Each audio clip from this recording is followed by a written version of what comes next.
వీక్షకులకు స్వాగతం, నమస్కారం. జగన్మోహన్ రెడ్డి పరిపాలనలో జరిగిన లిక్కర్ స్కామ్ స్పీడ్గా ఇన్వెస్టిగేషన్ జరుగుతా ఒక్కసారి చప్పడిపోయిందన్న వాతావరణం కనిపించింది. చప్పబడలేదు, ఇంకా స్పీడ్గా నడుస్తోంది అన్నట్టు నిన్న పెద్దిరెడ్డి రామచంద్రారెడ్డి, పెద్దిరెడ్డి మిథున్ రెడ్డి ఇళ్ల మీద దాడులు చేసి తనిఖీలు చేసి కీలక పత్రాలు స్వాధీనం చేసుకున్న వార్తలు వస్తున్నాయి. అలాగే జోగి రమేష్ ఆ లిక్కర్ స్కామ్ నుండి ప్రజల దృష్టి మళ్లించడానికి ఇంకొక లిక్కర్ స్కామ్ ప్రభుత్వాన్ని అబద్ధపాలు చేస్తూ లిక్కర్ స్కామ్ చేసి అడ్డంగా దొరికిపోయాడు. ఈ నేపథ్యంలో జగన్మోహన్ రెడ్డి లండన్ వెళ్ళాడు. ఆ లిక్కర్ స్కామ్, జగన్ రెడ్డి వ్యవహారం, పెద్దిరెడ్డి కుటుంబ వ్యవహారం సమగ్రంగా విశ్లేషించడానికి మనతో పాటు ఉన్నారు ప్రముఖ రాజకీయ, ఆర్థిక, సామాజిక విశ్లేషకులు అడ్స్మల్ శ్రీనివాస్ గారు. వారిని అడిగి మరిన్ని విషయాలు వేసిన ప్రయత్నం చేద్దాం. నమస్తే శ్రీనివాస్ గారు. నమస్కారం అండి. నిన్న పెద్దిరెడ్డి ఇళ్ల మీద దాడులు, జోగి రమేష్ మీద ఆరోపణలు, తీవ్రస్థాయి ఆరోపణలు, జగన్మోహన్ రెడ్డి లండన్ వెళ్ళాడు. అసలు ఆ కేసు పరిస్థితి ఏంటంటారు? దీన్ని ఎట్లా చూడాలి? ఇప్పుడు మిథున్ రెడ్డిది పెద్ద సిట్, జోగి రమేష్ది చిన్న సిట్. పెద్ద సిట్, చిన్న సిట్ అంతే కదా. మరి దాంట్లో ఆల్రెడీ ఎస్టాబ్లిష్ అయిపోయి చాలా మంది జైల్లో ఉన్నారు. మిథున్ రెడ్డి కూడా 70 రోజుల పైన జైల్లో ఉండి అతను బెయిల్ మీద వచ్చాడు, ఏదో అక్కడికో వెళ్తా ఉన్నాడు, పాస్పోర్ట్ కూడా రిలీజ్ చేసుకున్నాడు. ఈ నేపథ్యంలో అతని బెయిల్ని కూడా సవాల్ చేస్తున్నారు హైకోర్టులో. అది బహుశా అది విచారణకి ఇవ్వాలి, రేపు వస్తుంది. ఇంకోటి ఏంటంటే మిథున్ రెడ్డికి సంబంధించిన కంపెనీలో 3 చోట్ల తనిఖీలు జరిగినాయి. అందులో 40 కోట్లు ఎస్టాబ్లిష్ అయింది 2 చోట్ల. కాబట్టి అతను మళ్ళా అరెస్ట్ అవ్వచ్చు. ఇప్పుడు ఆల్రెడీ కోర్టులో కూడా అతను బెయిల్ రద్దు అవ్వచ్చు. ఇమీడియట్గా ఆ పాస్పోర్ట్ని వెనక్కి హ్యాండ్ ఓవర్ చేయాలి. ఇది ఇక్కడ ఇలా జరుగుతుంటే తను అమెరికా వెళ్తానని చెప్పి ఏదో మళ్ళీ పిల్లి వేశాడని చెప్పి తెలుస్తాం. అదే ఇది ఒకటి. కాబట్టి వీళ్ళకే మనం చాలామంది అనుకున్నట్టుగా ప్రభుత్వానికి కానీ సిట్కి కానీ చాలామంది అపోహపడినట్టుగా ఇతను వదిలేసారేమో, ఇతను వదిలేస్తుంటే సరిగ్గా ఆర్గ్యుమెంట్ చేయలేదేమో అనేటువంటి కొన్ని వాదనలకి కొంచెం బలహీన పడతాయి. మీరు వీళ్ళు చిత్తశుద్ధితోటే ఉన్నారు అనేటువంటిది అర్థమవుతూ ఉంది. ఇంకోటి ఏంటంటే ఈ చిన్న సిట్టు మళ్ళీ ఇంకో సిట్ వేశారు కదా, జోగి రమేష్, జనార్దన్ రావు ఎలా చేసాడు ఏంటి అనేటువంటిది మనం మాట్లాడుకుందాం. జనార్దన్ రావు అతనితో ఒక డేటా వచ్చింది బయటికి, వాట్సాప్ అవన్నీ మళ్ళీ అదంతా ఫేక్ అని అది అని మాట్లాడతారు. ఫేక్ అయినా కాకపోయినా జనార్దన్ డైరెక్ట్గా చెప్పాడు, అని ఉడితే చెప్పాడు కదా. వాట్సాప్లో ఫేక్ అన్న డైరెక్ట్గా చెప్పాడు కదా. అతను చెప్పించారు అంటే చెప్పిస్తారు కదా, కొట్టే చెప్తారు. మరి అది బతిమాలి కూల్ డ్రింక్ ఇస్తే చెప్తాడు ఎవడన్నానే, తోలు తీసేస్తే చెప్తారు ఏంటండి. సరే చెప్పించారు అనుకుంటాను, నువ్వేం నిప్పర్తి కాదు కదా, నువ్వు తప్పించుకుంటా చూస్తుంటే చెప్పించాను ఇరికించవచ్చు. అందులో నేను తప్పట్టనండి, ఇరికించడం కూడా తప్పట్టు. నేను ఆడు దొరకట్లేదు, ఆడు చాలా దొంగతనాలు చేసాడు, ఇరికించాలా. కానీ వాళ్ళు ఇరికించే పరిస్థితి ఉండదు, వాళ్ళు ఎప్పుడు కూడా అందులోనే ఉంటారు. కొత్తగా ఇరికించాల్సిన అవసరం ఏంటి, వాళ్ళు అందులో ఉన్నారు. వాళ్ళు ఇన్వాల్వ్ అయిపోయి ఉన్నవాళ్ళు, వాళ్ళు ఇరికించేది ఏముంటుంది. ఉన్న కేసులో ఇంకో కేసు. కాబట్టి జోగి రమేష్ అరెస్ట్ ఇంకా అవ్వకపోవటం అనేటువంటిది కొంచెం అభ్యంతరకరంగా ఉంది. అతను అరెస్ట్ అవ్వాలి. ఆల్రెడీ 48 అవర్స్ అయిపోయింది ఈ ఇష్యూ బయటకు వచ్చి. మరి ఇవాళ సాయంత్రం లోపల అరెస్ట్ చేస్తారో లేదా శుక్రవారం చూసుకుని అరెస్ట్ చేస్తారో, వేలు కట్టరా, ఇలాంటివి ఏమున్నది చూడాలి. ప్రభుత్వం మీద రాజద్రోహం కేసు ఎందుకు పెట్టరో మీరు అంటూ నిరసన తెలియజేస్తున్నారు ప్రజలు. దేనికండి? జోగి రమేష్ మీద ఏమన్నాడు? ఇలా అక్రమ మద్యం చేసి ఈ స్కాములు, ప్రభుత్వాన్ని బదనాము చేసి ప్రభుత్వం మీద బుర్రజల్లడ కుట్ర చేసిన దాని మీద రాజద్రోహం, నారావారి సారా అని చెప్పి ఇప్పుడు నారావారి సారా అని చెప్పేసి ఇటువంటి మాటలు మాట్లాడినందుకు ఖచ్చితంగా అతన్నే, రోజా, వీళ్ళందరూ కూడా అరెస్ట్ చేయాలి. వీళ్ళు ఇప్పుడు నిన్న వైజాగ్లో ఒక పెద్ద ఈవెంట్ జరిగింది, ఒక పెద్ద అచీవ్మెంట్ జరిగింది. ఈ ప్రపంచంలోనే అమెరికా తప్ప బయట ఎక్కడా లేని ఆ Google data centre first of it's kind అన్నట్టుగా ఇండియాలో ఆంధ్రప్రదేశ్కి వచ్చింది. అది చాలా దేశము, మనతో పాటు దేశం కూడా గర్వించదగ్గ విషయం. ఇది ఒక్క తెలుగు వాళ్ళకి దక్కిన గౌరవంగా భావించి మొత్తం దేశం అంతా గర్వించవచ్చు. దాన్ని సాధించిన ఘనత అసాధ్య సాధకులైన చంద్రబాబు గారు, లోకేష్ గారు, మోడీ గారు, అలాగే వీళ్ళకి మద్దతుగా నిలిచిన పవన్ గారు, వీళ్ళందరికీ దక్కుతుంది. అది ఫ్రంట్ లైన్లో లోకేష్ గారు ఉంటాడు, ఎందుకంటే ఆయన సారథి కాబట్టి. చంద్రబాబు నాయుడు గారు, లోకేష్ గారు, ఇది మనం వీళ్ళ సమిష్ట కృషి. అలాగే అందులో ఎవడొకడు తాళిగట్టినోడు ఉంటాడు కాబట్టి లోకేష్ గారు దీనికి ఇనిషియేటివ్ తీసుకున్నాడు. అనేక సార్లు దీని వెనకాల చాలా నడిచింది. ఇప్పుడు ఇది సాధ్యం అవటానికి మోడీ గారిని అనేక సార్లు చంద్రబాబు గారు కలిశారు, లోకేష్ గారు కలిసి మనందరం ఏమనుకున్నాం, ఈ జగన్ వేసేయమంటానికి వెళ్తున్నారేమో అనుకునేవారు కాదండి. వాళ్ళ దృష్టి అంతా కూడా రాష్ట్రం మీద, అభివృద్ధి మీద, సంక్షేమం మీద ఉంది. వాళ్ళు సఫలీకృతులయ్యారు. ఇలాంటి జరుగుతున్నప్పుడు ఈ తొట్టి గ్యాంగ్ గురించి ఆలోచించడం ఎందుకు? జనాలు కూడా అలాగా మభ్యపడుతున్నారంటే, మొన్న మధ్య బ్రహ్మాండమైన ఒక ఈవెంట్ జరిగింది, టీఎస్సీ. వాళ్ళేదో పనికిమాలిన విషయం మీద మాట్లాడుకున్నారు సోషల్ మీడియా అంతా. ఇలాంటివి జరగకుండా ప్రపంచం అంతా తెలవాలి, అలాగే ఆంధ్రప్రదేశ్ వాళ్ళకి ముఖ్యంగా తెలవాలి. ఎందుకంటే ఈ ప్రభుత్వం నిలబెట్టుకొని వాళ్ళే కాబట్టి. అందుచేత వాళ్ళు జోగి రమేష్ నా వాళ్ళ ఇవాళ వేస్తారు అనుకుంటున్నాను నేను. ఇవాళ కాకపోతే రేపు ఎల్లుండి వేస్తారు. ఇది మోడీ గారు కూడా వచ్చి వెళ్ళిపోయిన తర్వాత వేయచ్చు. దాని మీద కాన్సన్ట్రేషన్ అయి ఉంటుంది డిపార్ట్మెంట్లు. పైగా ఇతన్ని అరెస్ట్ చేయటం వల్ల ఏదైనా సంచలనం వచ్చి అతది పెద్ద సోషల్ మీడియా ఊరు ఎత్తిపోద్ది అనే ఫిగర్ కూడా కాదు అతను. కాబట్టి అలాంటి అభ్యంతరాలు ఏమి ఉండవు. మరి ఎందుకో ఏ ఆధారం కోసం చూస్తున్నారో చూడాలి.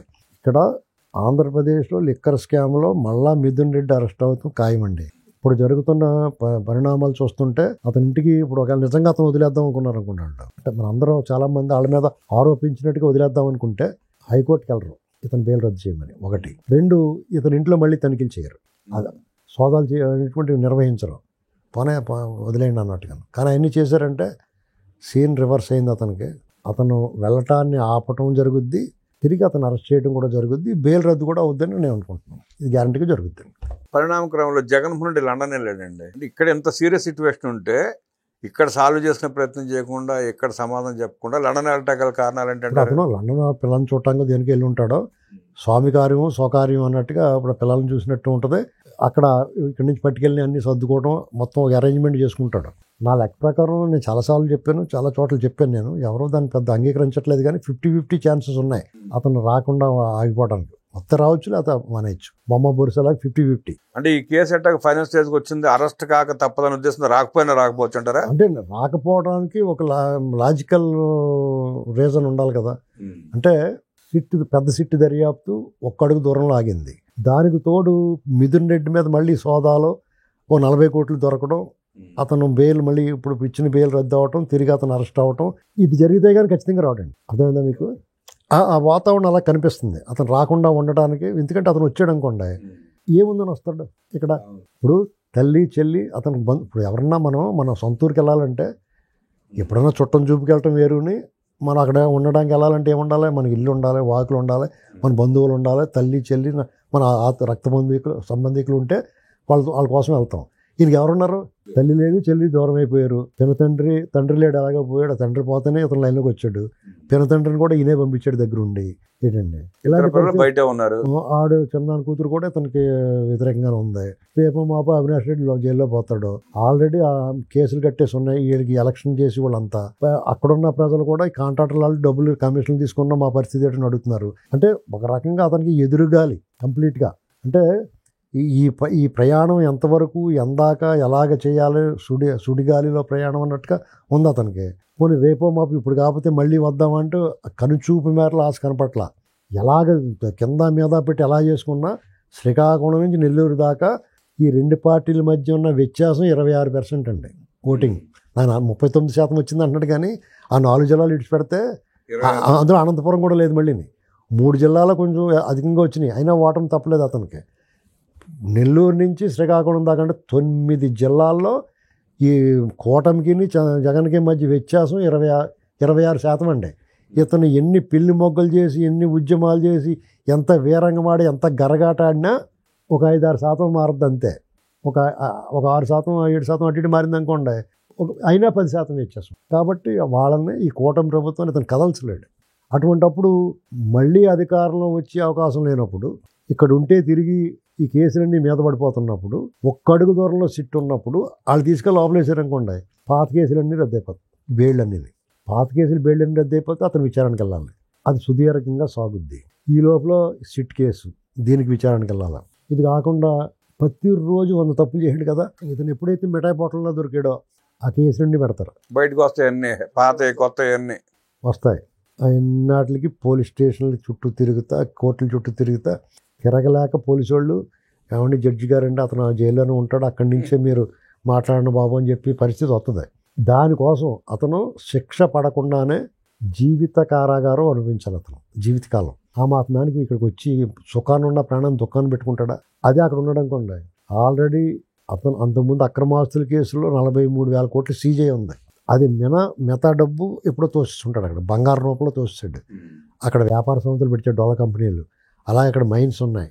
ఒక ద్వీపం కూడా కొనుక్కున్నాడు, ఒక ఐలాండ్. ఇవన్నీ పట్టుకుపోయి అక్కడికి ఆల్రెడీ మిగిలిన చెత్త సేదారం ఏమన్నా చిన్న చిన్న సామాన్లు గట్ట ఉంటే చంద్రశేఖర్ రెడ్డి ఇలాంటి వాళ్ళు పంపేస్తారు, ఏదో రూపంలో షిప్లు వేసేసి అక్కడ ఉండిపోతాడు. అతను కావాల్సిన వాళ్ళు రప్పించుకుంటాడో మంచి చెడ్డ మాట్లాడుకుంటూ అక్కడి నుంచి ఆపరేట్ చేస్తాడు వీళ్ళని మిగతా రప్పించుకోవడానికి. ఇప్పుడు అతను నమ్ముకుని ఓవర్ యాక్షన్ చేసిన వాళ్ళు ఉంటారు కదా, జోగి రమేష్ లాంటి వాళ్ళు, అమర్రామ్, వాళ్ళు దెబ్బైపోతారు. వాళ్ళు ముందుకు పోతారు. అది అతను కావాల్సిన వాళ్ళు అందరినీ రప్పించుకున్నాడు. మిగతా వాళ్ళు అలాగే జైల్లో ఉన్న వాళ్ళు ఎవరో వదిలిపెట్టరు. వాళ్ళు కూడా ఎప్పటికప్పుడు బెయిల్ పెట్టుకుని మంచిగా నటించి సత్ప్రవర్తన కింద ఎప్పటికప్పుడు బెయిల్ ఇమ్మని పాస్పోర్ట్ రిలీజ్ చేసుకున్నారనుకోండి, వాళ్ళు దొబ్బేసి అక్కడ ఉండిపోతారు. కాబట్టి అతను రాకుండా ఉండడానికి 50-50 ఛాన్సెస్ ఉన్నాయి. అది గుర్తుపెట్టుకుని వాళ్ళు వైసీపీ శ్రేణులు ఒళ్ళు దగ్గర పెట్టుకుని మాట్లాడాలి. ఎవరు మాట్లాడినా దుష్ప్రచారాలు చేసినాను. ఎందుకంటే మీరు టీడీపీ వాళ్ళు కానీ కూటమి కార్యకర్తలు కానీ వాళ్ళు నమ్ముకున్న నాయకులు, వాళ్ళు ఓటేసిన వాళ్ళు పూర్తి న్యాయం చేస్తున్నారు. వాళ్ళు ఏం చెప్పారో చేసి పెడుతున్నారు. ఇతను ఏం చెప్పాడో దానికి వ్యతిరేకంగా చేస్తాడు. ఒక్కొక్కసారి దుర్మార్గం విషయాలు మాత్రం చెప్పింది చేస్తాడు. అతను నమ్ముకుండా నెట్టేడు ముంచేసి పోతున్నాడు. కనీసం వాళ్ళ బల్లి దుర్గారావు ప్రసాద్ గారిని ఎంపీ చనిపోతే కూడా పరామర్శ కూడా వెళ్ళా. ఈ క్రిమినల్స్ అలాంటి వాళ్ళు మాత్రం పరామర్శకు వెళ్తాడు. ఇలాగ క్యాస్టిజం కూడా చూసుకుంటాడు అతను. ఇలాంటి పరిస్థితుల్లో అతను నమ్ముకుంటే కుక్కతోక పట్టుకున్నా గోదావరి ఎదొచ్చాము, కానీ ఇతను నమ్ముకుంటే నిలువునా భస్మం అయిపోతారు. అది ఆలోచించుకోవాలి. మిథున్ రెడ్డి అరెస్ట్ చేస్తేనే వస్తాడంటారు ఇండియా తిరిగి. అసలు రాడు. అరెస్ట్ చేస్తే అసలు రాడు. మీకు మామూలుగానే 50-50 ఛాన్సెస్ ఉన్నాయి. మిథున్ రెడ్డిని అరెస్ట్ చేసినా చేయకపోయినా అతను రావడానికి 50-50 ఛాన్సెస్ ఉన్నాయండి. ఇప్పుడు మిథున్ రెడ్డిని కానీ అరెస్ట్ చేశారనుకోండి, అసలు రాడు. 70-30 అవుద్ది. అప్పుడు 70 రాకుండా ఉండడానికి 30 రావడానికి అవకాశం ఉంటుంది. ఎట్లా అరెస్ట్ చేస్తారు కాబట్టి వచ్చి ఉపయోగం ఉందని చెప్పి పారిపోవచ్చు. ఇప్పుడు అతను ఉద్యమం చేయడానికి, అతని తరపు మళ్ళీ పాదయాత్రలు చేయడానికి, లేదా ప్రజలందరినీ సమీకరించడానికి ఏముండదండి. అతను వివేకవంతమైన పని ఏంటంటే అతను అక్కడ ఆగిపోతే తెలివైన పని చేసినట్టు. వీళ్ళు ఏమి పేకలేరు. ఇక్కడ ఉన్నప్పుడు ఏం పేకలేరు, అక్కడికి ఏం చేస్తారు. విజయమాలని ఏం చేయగలిగారు, నీరవ్ మోదీని ఏం చేయగలిగారు, ఎవరిని ఏం చేయలేరు. సిట్టు దూకుడు ప్రదర్శిస్తున్న ఈ నేపథ్యంలో మిథున్ రెడ్డిని అరెస్ట్ చేస్తే జగన్మోహన్ రెడ్డి వచ్చే అవకాశం లేదంటూ విశ్లేషించిన అడ్స్మిల్ గారికి ధన్యవాదాలు తెలియజేస్తూ నమస్కారం.